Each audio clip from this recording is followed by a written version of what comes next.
सिया राम जय जय राम। सिया राम जय जय राम। सिया राम जय जय राम। सिया राम जय राम। रघुनंदन जय जय सिया राम। रघुनंदन जय सिया राम।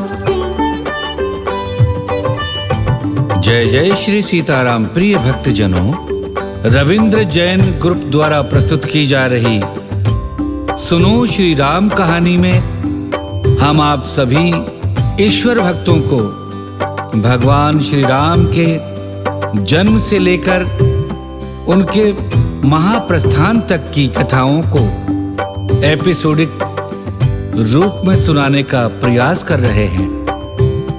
इस क्रम में हम अभी तक सुन चुके हैं कि भगवान श्री राम ने अत्रि अनुसुईया का आशीर्वाद और उनसे आज्ञा लेकर सीता जी और लक्ष्मण जी सहित जब गहन दंडकारण्य की ओर प्रस्थान किया तो उन्हें विराध नामक राक्षस मिला, जो अपने पूर्व जन्म में एक गंधर्व था।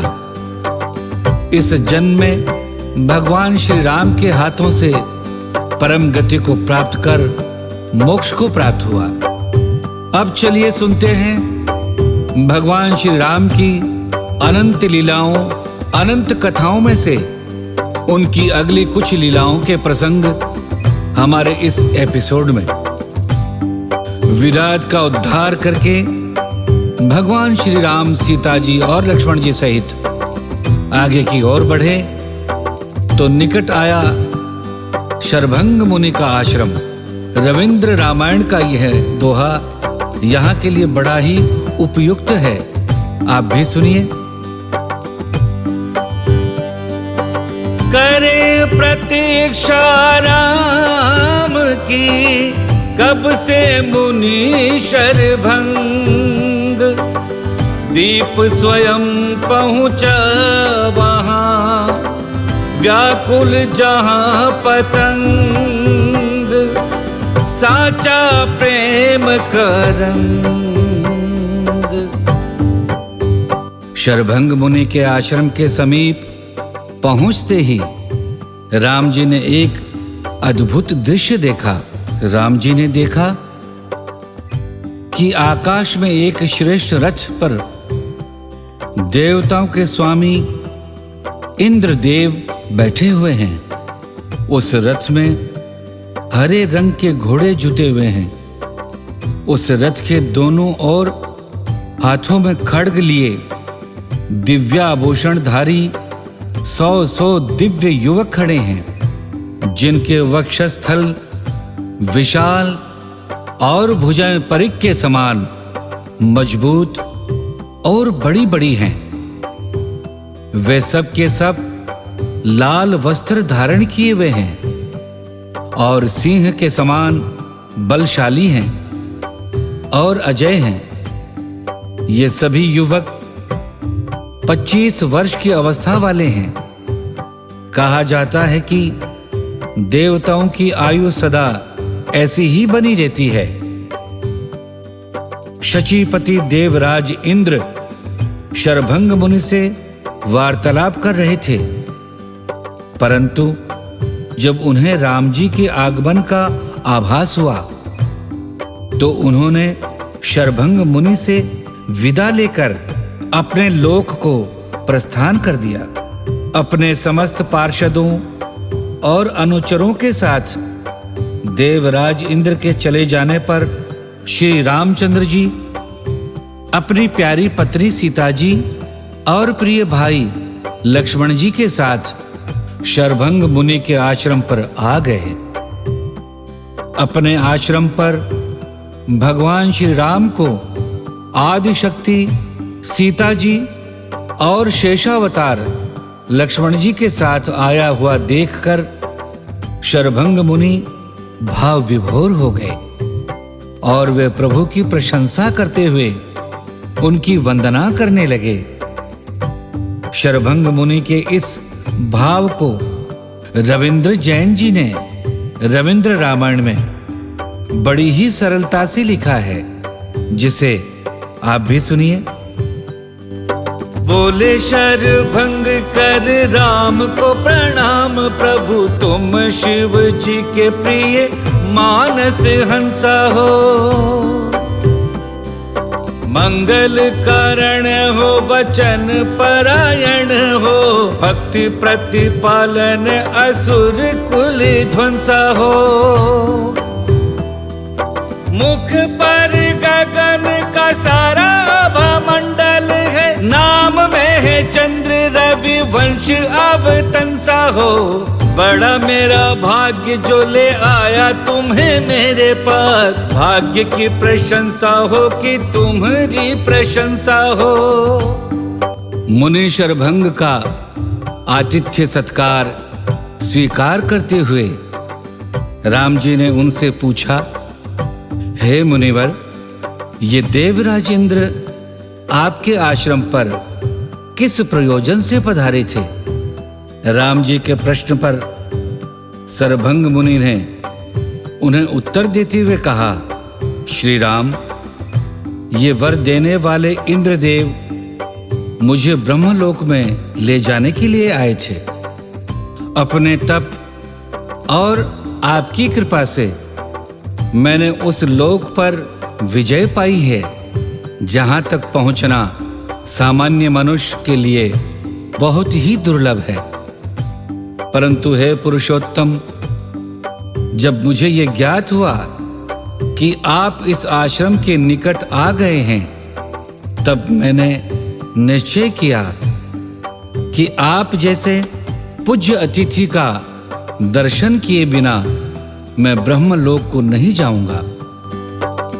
ब्रह्मलोक को जा रहा था मैं तज यह धाम, ठहर गया जब यह सुना आओगे तुम राम, कमल नयन तन श्याम। हे पर ब्रह्म स्वरूप श्री राम, मैंने अपने तप और पुण्य से ब्रह्मलोक और स्वर्गलोक आदि जिन अक्षय शुभ लोकों पर विजय पाई है, वो मेरे उन सभी लोकों को आप ग्रहण करें। ऐसा कहकर शरभंग मुनि ने अपना समस्त तप भगवान श्री राम को अर्पित कर दिया और वह पुनः निवेदन करते हुए श्री राम से बोले, चितवत पंथ रहूं दिन राती, अब प्रभु देख जुड़ानी छाती। नाथ सकल साधन में हीना, कीन्ही कृपा जानी जन दीना। सीता अनुज समेत प्रभु, नील जलद तन श्याम। मम ही बसहु निरंतर, सगुण रूप श्री राम, सगुण रूप श्री राम। हे प्रभु, मैं दिन रात आपकी राह देख रहा हूं। अब आज प्रभु को देखकर मेरी छाती शीतल हो गई है। नाथ, मैं सभी साधनों से हीन हूं। आपने अपना दीन सेवक जानकर मुझ पर बड़ी कृपा की है। हे नीले बादलों के समान श्याम शरीर वाले सगुण रूप श्री राम, सीता जी और छोटे भाई लक्ष्मण जी सहित आप निरंतर मेरे हृदय में निवास कीजिए। हे नरश्रेष्ठ, जब तक मैं अपने इन जीर्ण शीर्ण पुराने अंगों सहित इस शरीर का त्याग ना कर दूं, तब तक मेरे सामने उपस्थित रहिए और मुझे देखते रहिए। अस कही जोग अग्नि तनु जारा, राम कृपा बैकुंठ सिधारा। ताते मुनि हरि लीन न भयउ, प्रथम ही भेद भगति बर लयउ। प्रथम ही भेद भगति बर लयउ।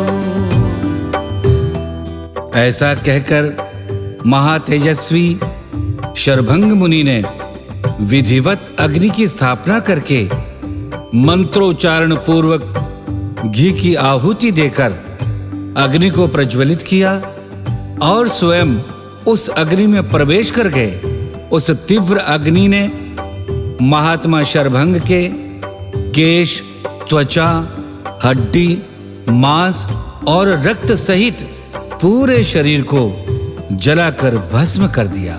इसके पश्चात शरभंग मुनि अग्नि समान तेजस्वी कुमार के रूप में उसी अग्नि के ऊपर प्रकट हो गए और भगवान श्री राम को प्रणाम करके वे महात्माओं, मुनियों और देवताओं के लोकों को भी पार करते हुए ब्रह्मलोक में जा पहुंचे।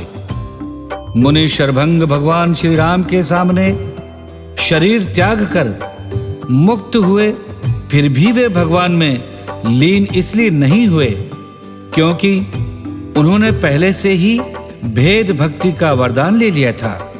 वहां के समस्त ऋषि मुनि और तपस्वी समुदाय ने शरभंग जी की यह दुर्लभ उत्तम गति देखकर अपने हृदय में विशेष रूप से बड़े आनंद का अनुभव किया।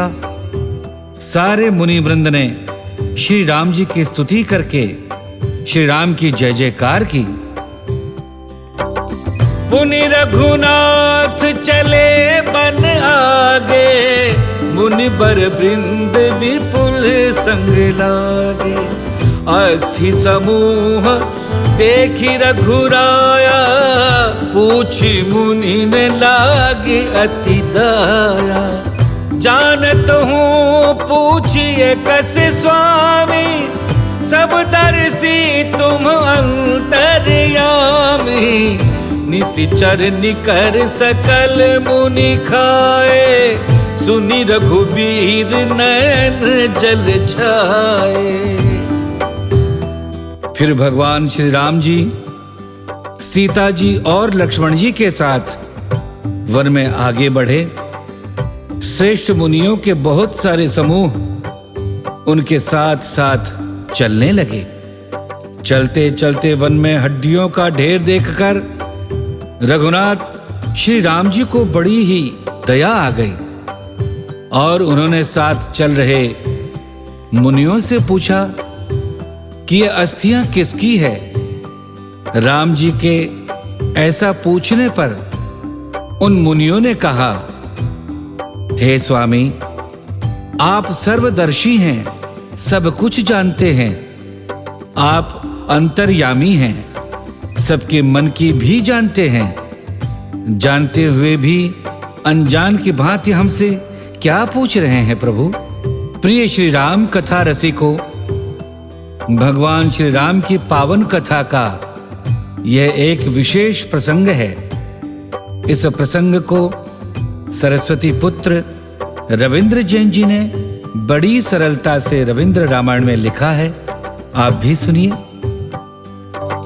मनवांछित शरभंग को देकर जब रघुनाथ आगे चले तो हो लिए कई कई मुनि साथ, कई कई मुनि साथ। पड़ी जो राम जी की दृष्टि अस्थियों के ढेर पर, सहम गए ठिठक गए, चरण वहीं गए ठहर। ये पूछते हैं राम संग आए साधु वृंद से, ये किन की अस्थियां हैं जो भरी है तप सुगंध से। राम जी को ये जब पता चला कि ये हड्डियों का ढेर वहां के तपस्वियों, संतों और ऋषि मुनियों का है, तो उन्हें बड़ा क्रोध आया और यहीं भगवान श्री राम ने सारी पृथ्वी को राक्षसों से विहीन करने की प्रतिज्ञा की। निश्चरहीन करो माही, भुज उठाए पन कीन, सकल मुनि के आश्रम ही, जाई जाई सुख दीन। प्रिय धर्म प्रेमियों, सुनो श्री राम कहानी में आज की कथा यहीं तक। अगले एपिसोड में हम आपको सुनाएंगे कि शरभंग मुनि को परम गति देकर धरती से समस्त निशाचरों के वध की प्रतिज्ञा करके भगवान श्री राम कैसे वन की ओर आगे बढ़े और सुतीक्ष्ण मुनि से मिलकर आगे क्या लीलाएं की। भगवान श्री राम की इन अद्भुत और ज्ञान से भरी हुई लीलाओं को सुनते रहने के लिए हमारे चैनल को सब्सक्राइब कर लें, हमारे साथ बने रहें और कमेंट करके सुझाव भी हमें देते रहें। बहुत बहुत धन्यवाद। जय जय श्री सीताराम।